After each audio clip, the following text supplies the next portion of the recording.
The graphical solution of two-variable linear programming or LP problems. So in the previous lecture, we discussed how to formulate linear programming models. And we covered that in order for us to formulate a linear programming model, we needed an objective function, we needed decision variables, which are, the objective function is a function of the decision variables. We also mentioned that we needed constraints. So those are the major three components of a linear programming model. So when we have two models that has only two decision variables, we can apply this method that is called the graphical solution to solve linear programming models. And that's what we are going to discuss in this video. So as I mentioned already, any linear programming with only two variables can be solved graphically. And that's what we're going to do with this graphical method. We always label the variables x1 and x2 and the coordinate axes, the x1 and x2 axes. So in this case, we have x1 and x2 as mentioned. So in this problem, what we are going to start doing now is we're going to start graphing those constraints, constraints for our model. And for each constraint, since these are linear equations, we're going to show the line that represents that equation. And as we add more constraints, we are going to show what the solution space is for our model. But before we get to that point, let's discuss how to plot a line. Okay, so let's say that in this example, we have a linear equation that is 2x1 plus 3x2 less than or equal to 6. So if you remember, in order for you to plot a line, you need 2 points. Okay, so every time that we want to plot a single line, for us to do that, we need to have at least 2 points that will represent that line. So I have this equation, and the easiest way to get those 2 points is the following.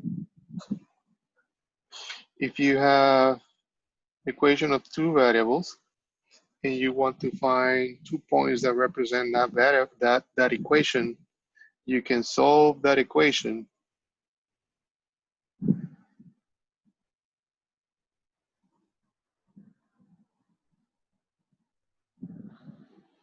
for x1 equals 0 and for x2 equals 0. Okay, so let me show you. So if I solve for x1 equals 0, what that means is that this equation will have 2 times 0 plus 3x2 being less than or equal to 6. And solving for x2, this says that x2 has to be less than or equal to 6 divided by 3, which is equal to 2. Okay, so if I want to find a point for this line, I can use 0.02. 0 is the value that I chose. So I substitute that value in that equation, I can get the value for x2, and then I have 1 point. So in this case, 0.2 is representing the point in which x1 equals 0 and x2 is 2. That will be this point. So following the same process, now I want to get another point. And I'm going to do that by making x2 equals 0. So if I substitute that number into this equation, that's 3 times 0 being less than or equal to 6. If I solve for x1, then this is going to be less than or equal to 3. So I have another point, 3, 0. So x1 equals 3, x2 equals 0. That will be this point here. So knowing those 2 points, I can draw this line. And that's the line representing this equation, 2x1 plus 3x2 less than or equal to 6. Well, for us to know how this impact our constraint or our equation in this case, we want to, in this case, this equation is representing any values for which 2x1 plus 3x2 is less than or equal to 6. Okay, so it's any value that when you plot a number, you'll get when you plot an x1 and x2, that value is less than or equal to 6.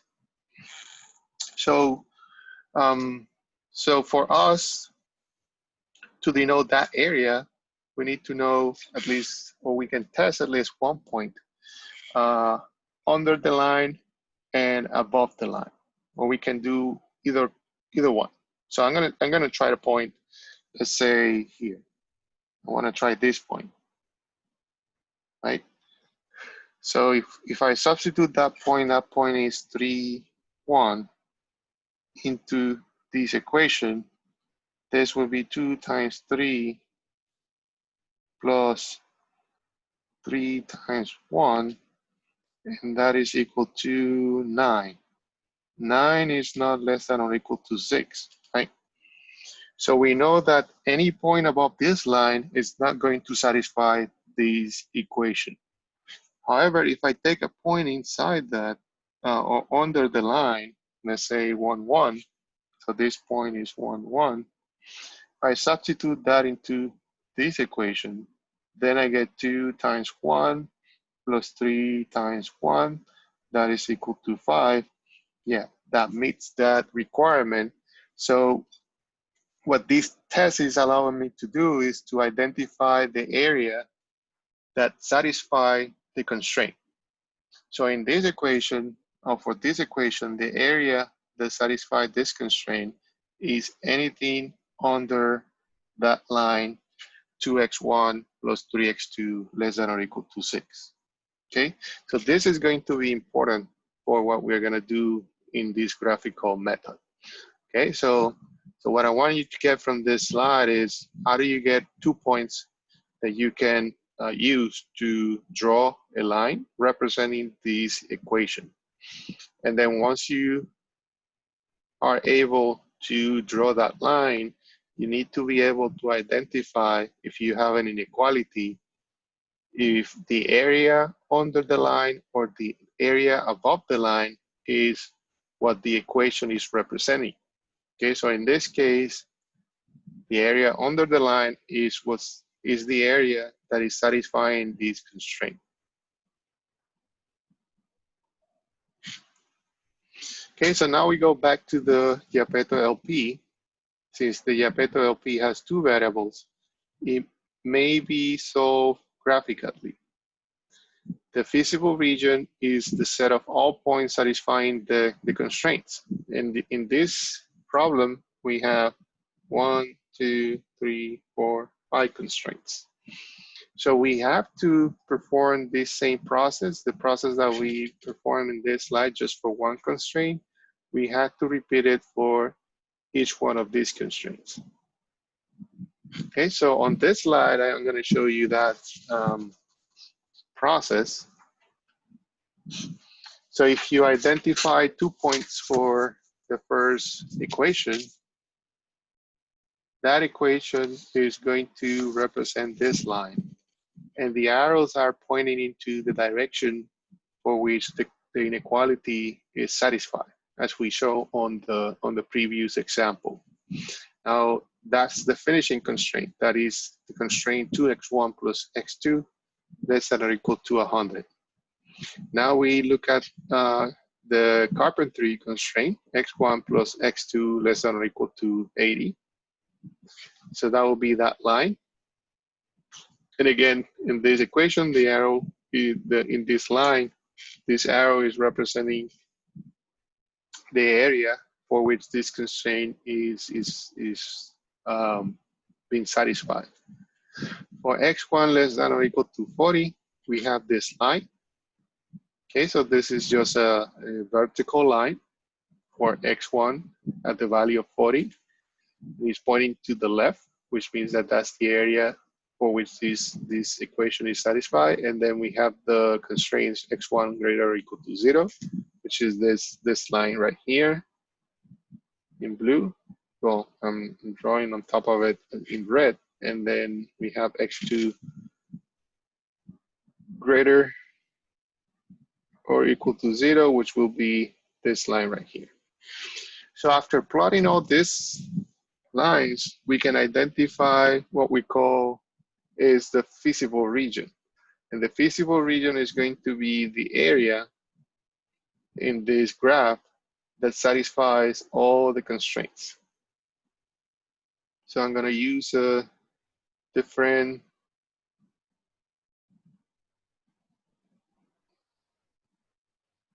color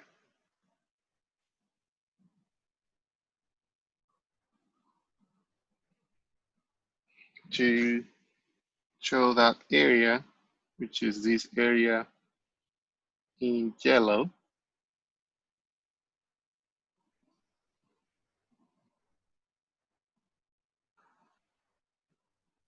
So that area in yellow is our feasible region for this problem.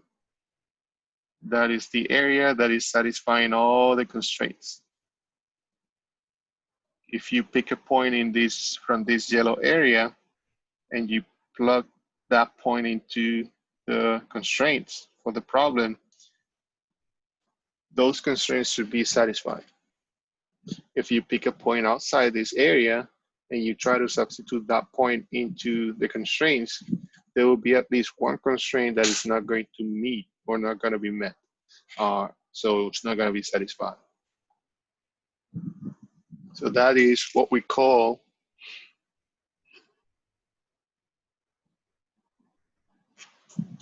the feasible region.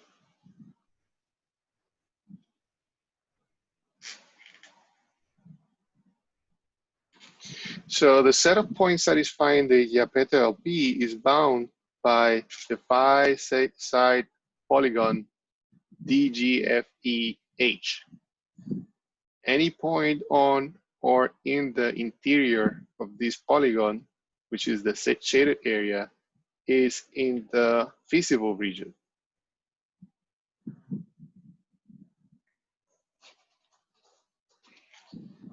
Having identified the feasible region for the Yapeta LP, search can begin for the optimal solution, which will be the point in the feasible region with the largest z-value. Why the largest z-value? Z-value is the largest, z-value is representing the objective function value. So we want to get the largest value because we are maximizing that function. Okay, so remember we have decision variables, right? We want to find out what are the values of x1 and x2 in this case. That will give us the maximum profit for this problem. And remember, x1 and x2 are representing the number of products that you are going to be building for sale. Trains and soldiers, right? So we want to know how many of each we need to build in order to maximize our profit. Okay, so our objective is to maximize the profit, but we have certain constraints. We have constraints in terms of the resources that we have available and the demand. Okay, so we set up those constraints in the feasible region. So we identify the feasible region, and now we want to find out a point in that feasible region that meets all the constraints that will give us the maximum profit. So on the next slide, I'm going to explain how to identify that point using the graphical method. So to find the optimal solution, graph a line on which the points have the same z-value. In a max problem or a maximization problem, such a line is called an isoprofit line. While in a minimization problem, this is called the isocost line. The figure shows the isoprofit lines for z equals 60, z equals 100, and c equals 180. Okay, so for us to identify the optimal solution now, we need to draw another line, and we're gonna use that line to identify the best solution for our problem. Okay, so we are gonna, so far we haven't used, or we haven't plot the objective function. So now we need to plot the objective function to identify this optimal solution for our problem. So what was our objective function? The objective function is z equals 3x1 plus 2x2. Okay. So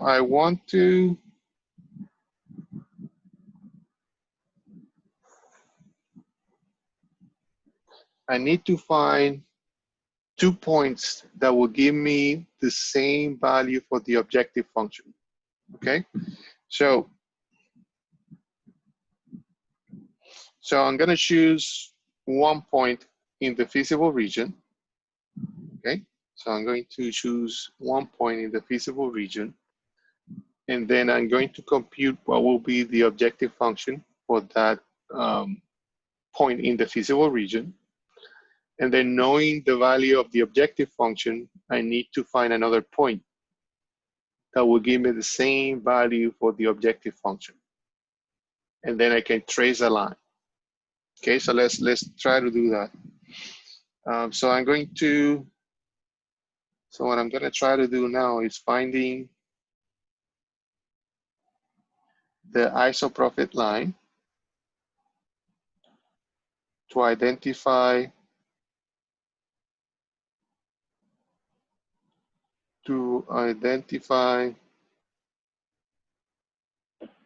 the optimal solution.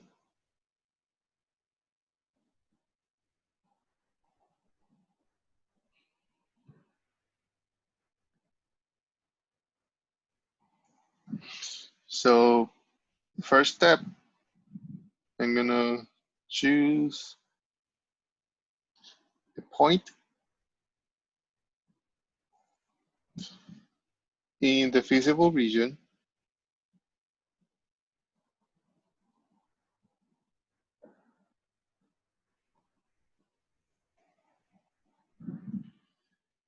And then I'm gonna use that point and calculate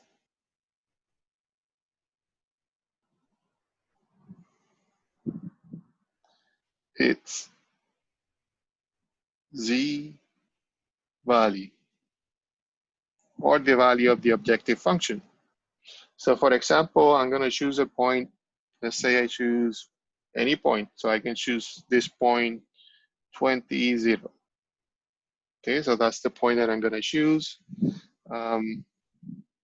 So for example,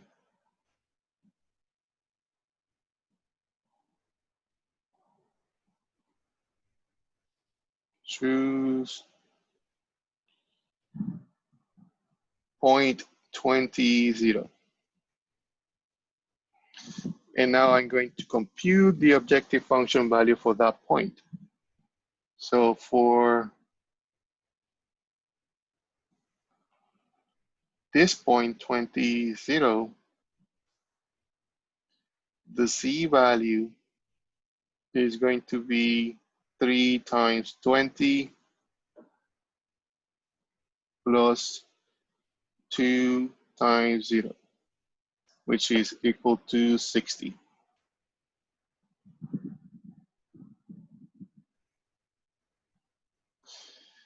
So thus 20, 0 lies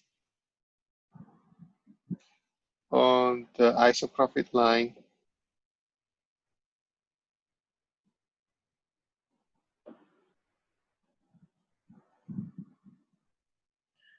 Three x1 plus 2x2 equals 60.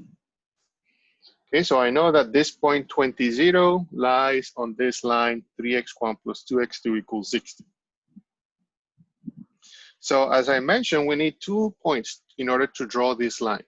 Okay, so I pick a point 20, 0. So I have 1 point.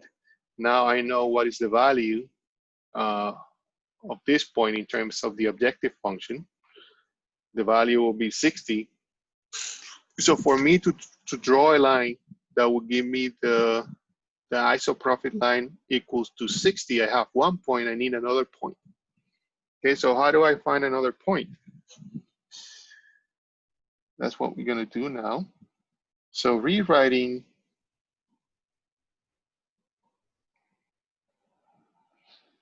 three x1 plus 2x2 equals 60. So what I'm going to do is I'm going to solve for x2 as x2 equals 30 minus 3 over 2. X1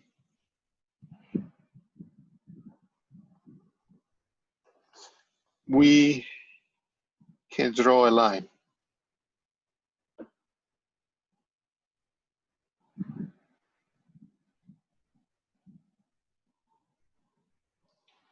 How? Well, finding that second point. So for example,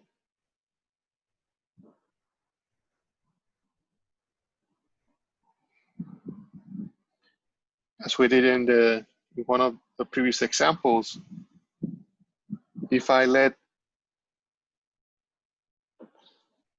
x1 equals 0, I can solve for x2 and find a second point.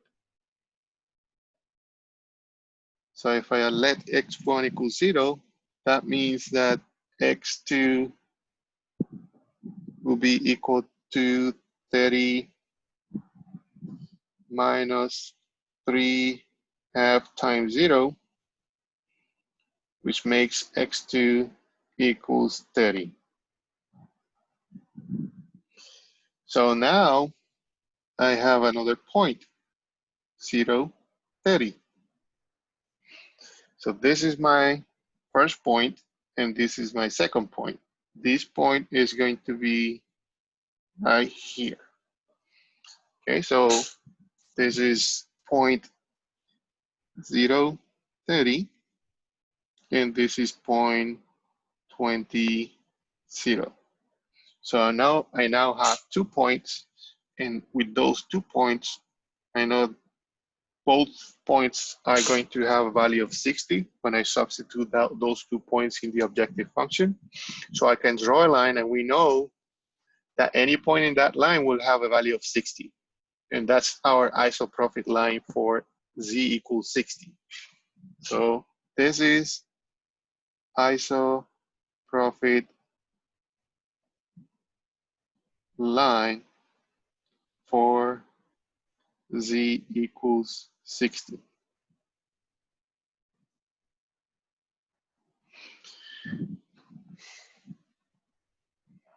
So now I have that line, and that line is going to be helpful. Is going to help me find that objective function value that is going to maximize our profit.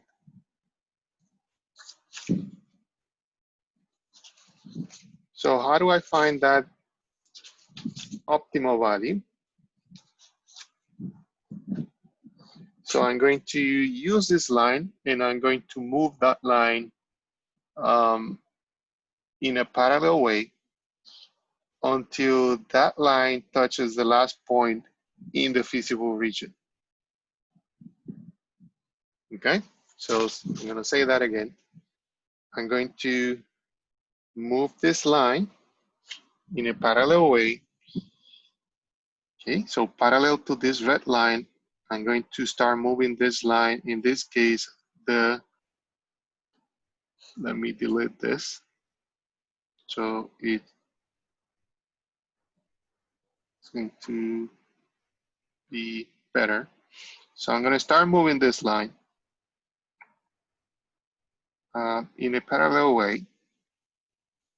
So I'm going to use a different color. So what I mean by that is I can move that line parallel, right? So in this direction.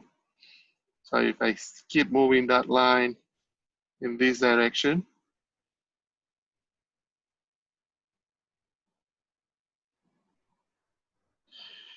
until I draw that line that touches the last point in the visible region.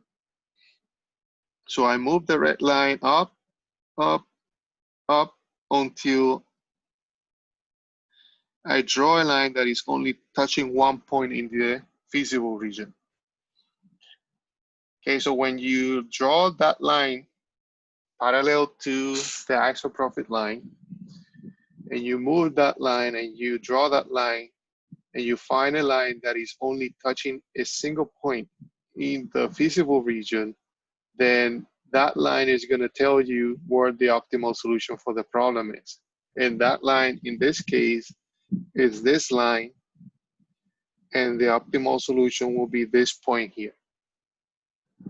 In this case, named G. Okay, so that's what I'm going to show you next. So the last isoprofit intersecting or touching the visible region indicates the optimal solution for the linear programming model.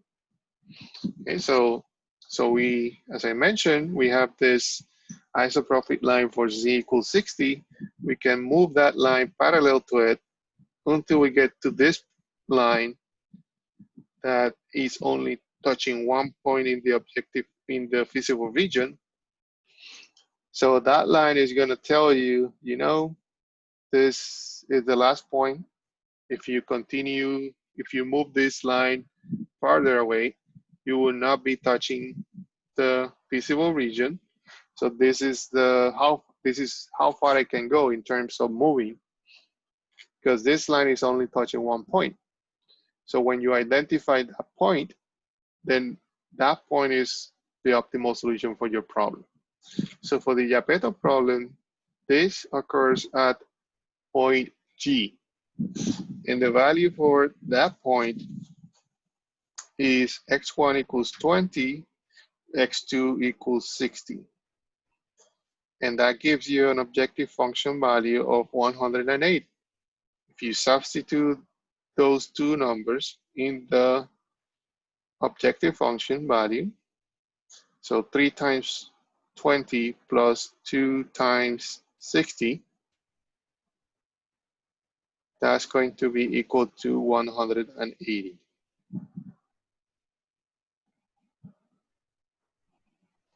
Okay, so X1 is telling you how many trains you had to build, and X2 is telling you how many soldiers. And then you have the objective function value, which is the profit that you will make by following those that schedule. Okay, so I hope that makes sense. So let me just go back to what we did. Okay, so we want to use the graphical solution. We want to find the solution for the Gepetto problem. So the first thing we did was to graph all the constraints. And remember, in order for you to graph a linear equation, you need 2 points. So I show you how to find 2 points for one line. So you repeat the process for each one of the constraints. You find 2 points, and then you graph the line. And then using the same process, you have to identify which area above or under the line is the one that is satisfying the constraint. Okay, so that's why we have these arrows pointing in these directions, because those are the areas. So in this case, those are the areas that are satisfied by the constraints. So if you pick a point, for example, for this line, if you pick a point under the line, you know that those points are going to satisfy the constraint. If you pick above the line, the points that you're going to choose are not going to satisfy the constraint. So we need to identify that area for which the points are satisfying the constraint. So once you have all the lines plotted, now you can find the area that is satisfying all the constraints. And that's the yellow area here. That's what we call the feasible region. So now that we have the feasible region, we need to find the optimal solution for our problem. And this is what we are explaining here. So to find the optimal solution, we need to use the objective function. So for the objective function for this problem is here, we are maximizing. So we're gonna use the objective function to draw a line. And I'm showing you how to draw a line for the objective function. So we choose a point in the feasible region. In this case, I chose 20, 0, x1 equals 20, x2 equals 0. I plot that point into the objective function. So I solved the objective function using that point, and I got a 60. The objective function equals 60. So now I have a point, and I have the value of the line, or the value of the function, which is 60 for that point. But for me to draw a line for this objective function, I need a second point, right? So I'm rewriting the objective function. So I'm solving that for x2, and I'm finding a second point that will help me draw the objective function line. So I pick, as we did in the previous example, for me to find another point, the easiest way is to make one of the decision variables equal to 0 and solve for the other one, which is what we did. And I make x1 equals 0, I solve for x2, and I got the second point. Okay, so now I have 2 points, and using those 2 points, I plotted this line. So the last thing is, once you have that line, then you can move that line parallel to it until you get to the point in which the line is only touching one point in the feasible region. In this case, that was point G. And that is the optimal solution for this problem, which is a maximization problem. Okay, so we wanted to find the largest value of the objective function because we are maximizing. If we were minimizing, then we needed to go in the opposite direction. We wanted to minimize, we wanted to find the smallest value that will give us an optimal solution. Okay, so we have some extra discussion here in terms of binding and non-binding constraints. Once the optimal solution to an LP is found, it is useful to classify each constraint as being a binding constraint or non-binding constraint. A constraint is binding if the left-hand and right-hand side of the constraint are equal when the optimal values of the decision variables are substituted into the constraint. In the Yapeta LP, the finishing and completing constraints are binding. So what are those two constraints? These constraint finishing and carpentry. So if you see, the optimal solution lies in the intersection of those two. So going back here, it is binding because the left-hand side and right-hand side of the constraints are equal when the optimal values of the decision variables are substituted into the constraints. A constraint is non-binding if the left-hand side and the right-hand side of the constraints are unequal when the optimal values of the decision variables are substituted into the constraint. In the Yapeta LP, the demand constraint for wooden soldiers is non-binding, since at the optimal solution, x equals 20, which is less than 40. Convex sets, extreme points, and LP. A set of points S is a convex set if the line segment joining any two pairs of points in S is wholly contained in S.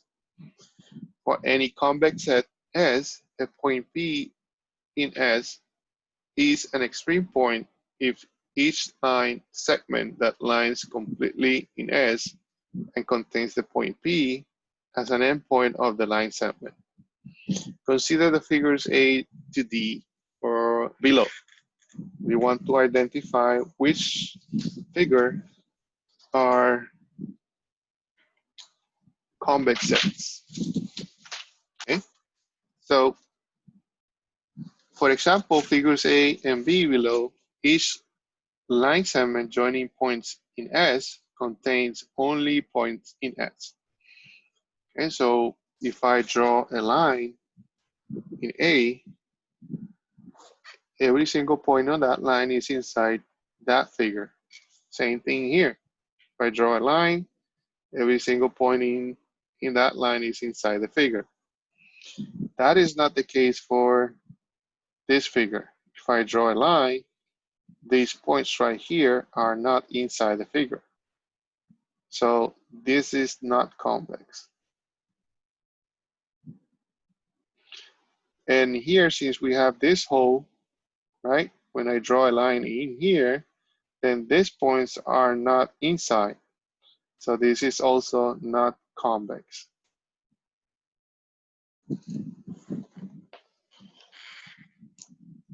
Thus, in convex is convex for A and B. In both figures C and D, there are points in the line segment AB that are not in S. So S is not convex for C and D. In figure A, each point of the circumference of the circle is an extreme point of the circle. In figure B, A, B, C, and D are extreme points of S. Point E is not an extreme point, since E is not an endpoint of the line segment AB.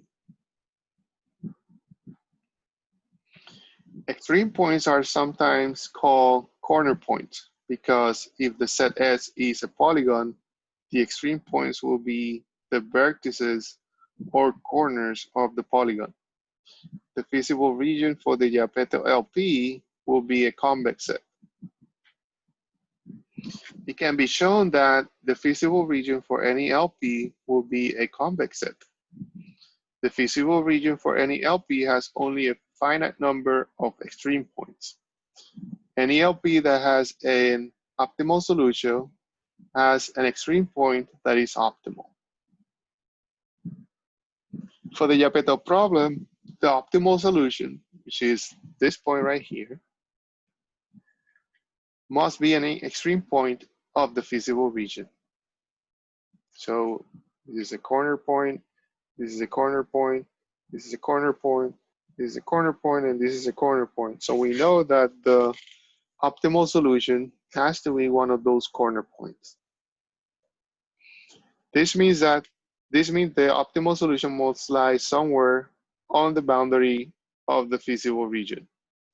The LP must have an extreme point that is optimal, because for any line segment on the boundary of the feasible area, the largest z-value on that line segment must be assumed at one endpoint of the line segment.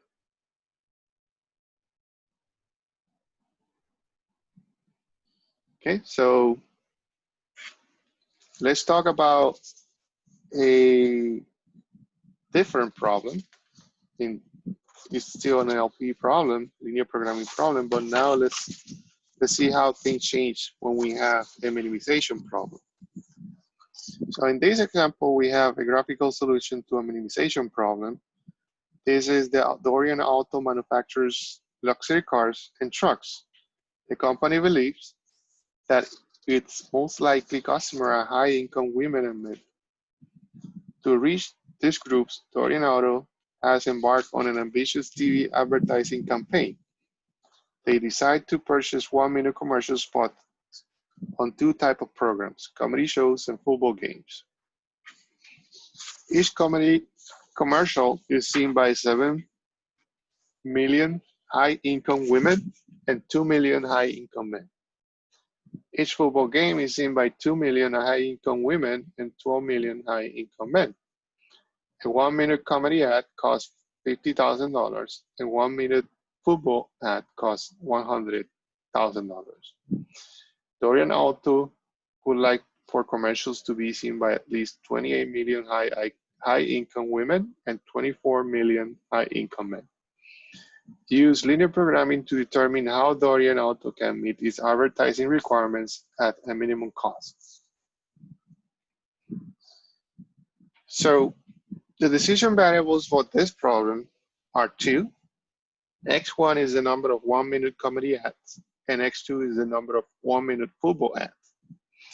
And we want to minimize the cost, right? So the objective function is in terms of $1,000. So I want to minimize this cost of $50,000 for X1 comedy ads plus $100,000 for 1-minute football ads. And then we want to reach out to a certain number of high-income women and high-income men. We can state the constraint for high-income women. We know that at least 7 million high-income women and 2 million high-income men will watch the comedy ads, and 2 million high-income women will watch the football ad. So I'm going to use that first constraint is going to be in terms of women, and we know that 7 million will watch the comedy ad and 2 million will watch the football ads. And we want to reach to at least 28 million women. In the same way, we know that 2 million men will watch the comedy ads and 12 million men will watch the football ads. And we want to reach to at least 24 million men. And we want our decision variables to be positive, right? Greater or equal to 0. So using this information, a graph of the feasible area is shown on the next slide. Okay, so like the Yappeto LP, the Dorian LP has a convex feasible region. The feasible region for the Dorian problem, however, contains points for which the value of at least one variable can assume arbitrarily large values. So that is because this area is not bound. So if you move in this direction, the values can go up to infinite. So such a feasible region is called an unbound feasible region.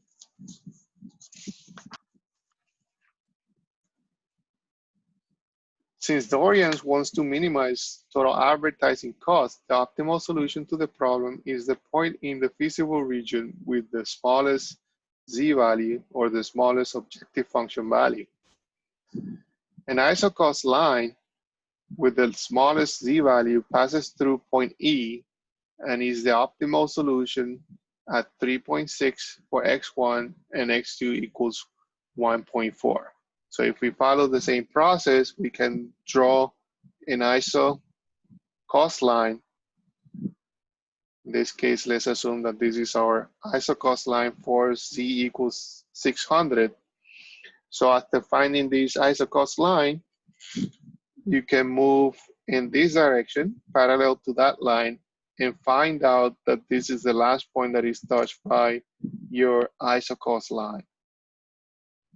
That point right there is your objective function, minimum value, and it happens in point E. That point gives you an objective function value of 320.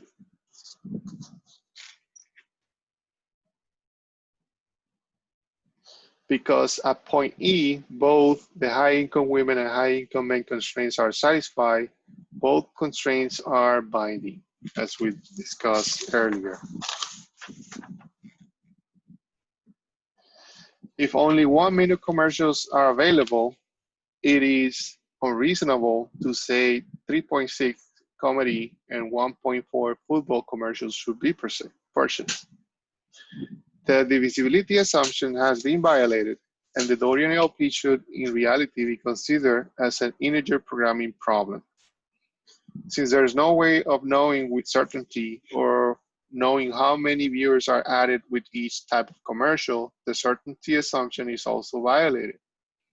Despite this violation, analysts have used similar models to help companies determine their optimal media mix. So what this is trying to say is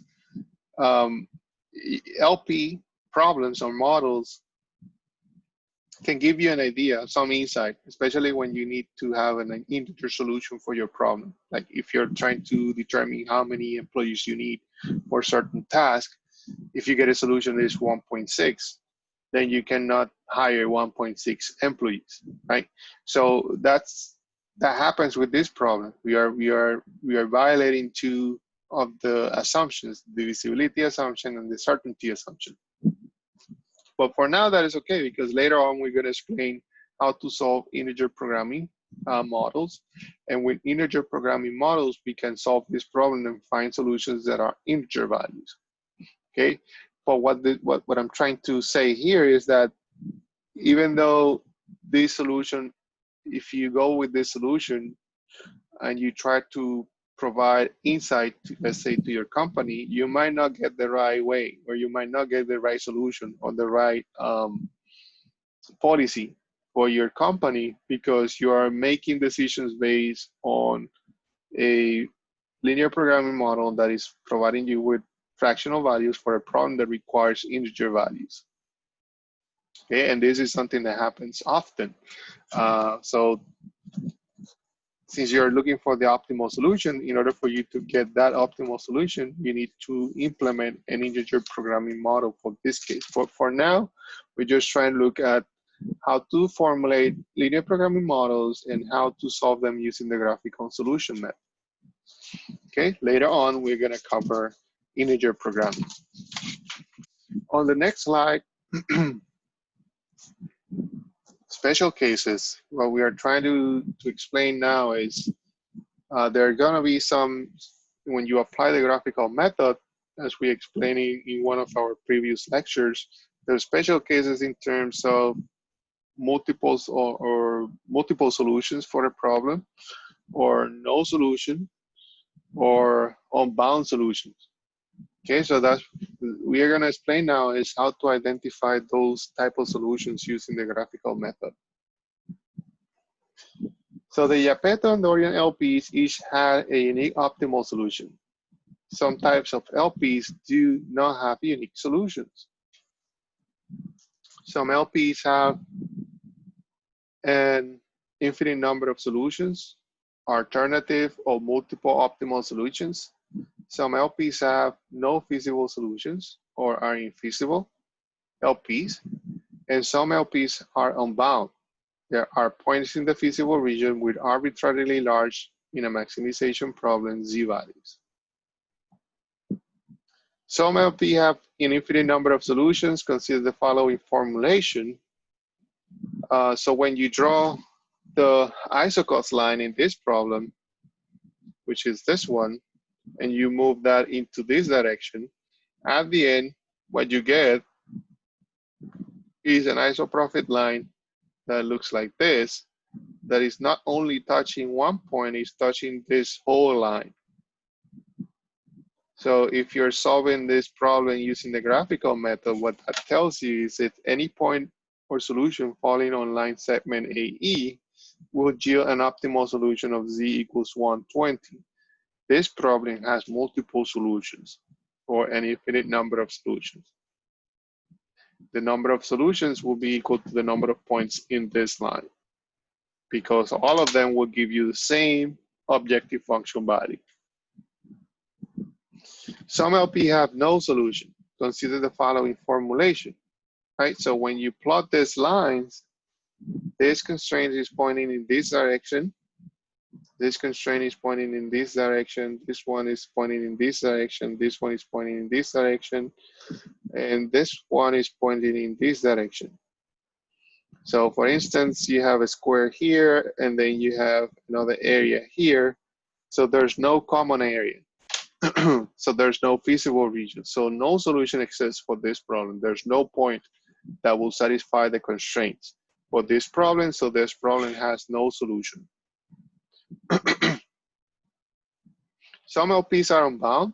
So for a maximization problem, an unbound LP occurs if it is possible to find points in the feasible region with arbitrarily large z-values. This corresponds to an arbitrarily large profit or revenue. For a minimization problem, an LP is unbound if there are points in the feasible region producing arbitrarily small values. Consider the formulation shown to the right. Maximize this given these constraints. So the constraints are satisfied by all points bounded by the X2 axes and on or above AB and CD. Okay, the isoprofit lines for z equals 4 and z equals 6 are shown. Any isoprofit line drawn will intersect the feasible region because the isoprofit line is steeper than the line x1 minus x2 equals 1. Thus, there are points in the feasible region which will produce arbitrarily large z values. So what this is saying is you have this constraint, right? Your feasible region is that yellow area. So you have this constraints and then you have this isoprofit line. So as we explained earlier, you can keep drawing lines parallel to this, but as this constraint expands, you see that you will not find a point, or you will keep drawing these lines and you will never find a final point that will give you a specific value for the optimal solution. This feasible region will keep expanding. Feasible region will keep expanding. And as you move parallel to that isoprofit line, you will keep finding largest values. So what that means is that this problem is unbound.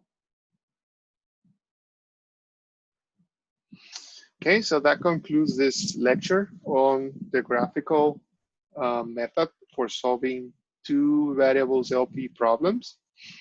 And we also discussed the special cases, which includes the alternative or multiple optimal solutions, the infeasible LP, and the unbound LP.